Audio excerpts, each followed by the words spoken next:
6 de febrero, viernes de la cuarta semana del tiempo ordinario. Hoy celebramos a San Pablo Miki y compañeros, mártires. La primera lectura que vamos a escuchar está tomada del libro del Siráside, el Eclesiástico, capítulo 47, versículos de 2 al 13. Como se aparta la grasa para los sacrificios, así fue escogido David entre los hijos de Israel. Él jugaba con leones como si fueran cabritos y con osos como si fueran corderos. Joven aún, mató al gigante y lavó la deshonra de su pueblo.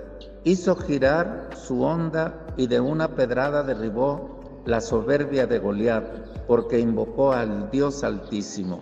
Él le dio la fuerza a su brazo para aniquilar a aquel poderoso guerrero y restaurar el honor de su pueblo. Por eso celebraban con canciones su victoria sobre 10,000 enemigos y lo bendecía en nombre del Señor. Ya cuando era rey, peleó con todos sus enemigos y los derrotó. Aniquiló a los filisteos y quebrantó su poder para siempre. Por todos sus éxitos daba gracias a Dios Altísimo y lo glorificaba. Amaba con toda el alma a su Creador y le entonaba canciones de alabanza. Instituyó salmistas para el servicio del altar, que con sus voces hicieran armoniosos los cantos. Celebró con esplendor las fiestas y organizó el ciclo de las solemnidades. El santuario resonaba desde el alba con alabanzas al nombre del Señor. El Señor le perdonó sus pecados y consolidó su poder para siempre.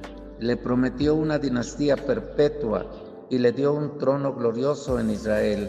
Por sus méritos le sucedió un hijo sabio que vivió en paz. Salomón fue rey en tiempos tranquilos porque Dios pacificó sus fronteras, le construyó un templo al Señor y le dedicó un santuario eterno. Palabra de Dios. Te alabamos, Señor.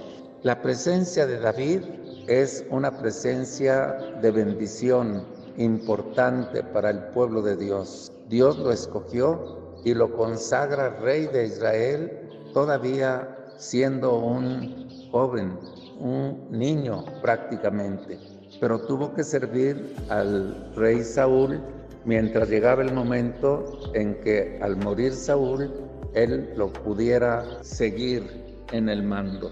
Es importante que a pesar de sus problemas o sus pecados, Dios siempre lo sostuvo y le dio su gracia, porque David siempre con humildad le pedía perdón por sus extravíos, por sus pecados. Dios le concedió también ser el padre del Mesías a través de los siglos, el descendiente de David, el que sería constituido Salvador de su pueblo. Escuchemos ahora el Evangelio tomado de San Marcos, capítulo 6, versículos del 14 al 29. En aquel tiempo, como la fama de Jesús se había extendido tanto, llegó a oídos del rey Herodes el rumor de que Juan el Bautista había resucitado y sus poderes actuaban en Jesús. Otros decían que era Elías y otros que era un profeta comparable a los antiguos. Pero Herodes insistía: es Juan a quien yo le corté la cabeza y que ha resucitado. Herodes había mandado apresar a Juan y lo había metido y encadenado en la cárcel. Herodes se había casado con Herodías, esposa de su hermano Filipo, y Juan le decía: no te está permitido tener por mujer a la esposa de tu hermano. Por eso Herodes lo mandó encarcelar. Herodías sentía por ello un gran rencor contra Juan y quería quitarle la vida, pero no sabía cómo, porque Herodes miraba con respeto a Juan, pues sabía que era un hombre recto y santo, y lo tenía custodiado. Cuando lo oía hablar quedaba desconcertado, pero le gustaba escucharlo. La ocasión llegó cuando Herodes dio un banquete en su corte a sus oficiales y a la gente principal de Galilea con motivo de su cumpleaños. La hija de Herodías bailó durante la fiesta y su baile le gustó mucho a Herodes y a sus invitados. El rey le dijo entonces a la joven: pídeme lo que quieras y yo te lo daré. Y le juró varias veces: te daré lo que me pidas, aunque sea la mitad de mi reino. Ella fue a preguntarle a su madre: ¿qué le pido? Su madre le contestó: la cabeza de Juan el Bautista.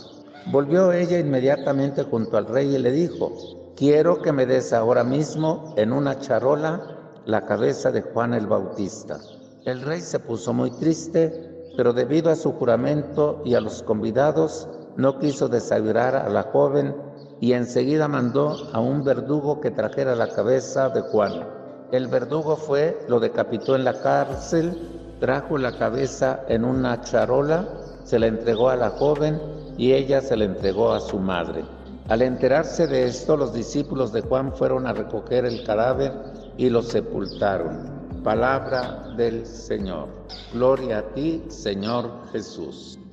Vemos pues la presencia del que iba abriendo el paso al Mesías Salvador, a Jesús, como también es sacrificado, dio su vida por Jesús. Por eso Jesús le tiene un gran afecto y en cuanto Juan termina su vida, comienza Jesús a predicar el Evangelio. Qué importante es cómo la presencia de Juan el Bautista, que prepara el camino del Señor, viene para que este Jesús, el Hijo de Dios hecho hombre, realizara el plan y proyecto que Dios tenía anunciado desde antiguo para la salvación del mundo entero. Sepamos apreciar a estas grandes figuras, la figura de Juan el Bautista. Es importante como San Marcos, cuando dice que cuando el día que apresaron a Jesús y lo llevaron y lo encarcelaron, en ese día Jesús empezó a predicar el Evangelio, a darse a conocer, pero no en Judea, sino en Galilea.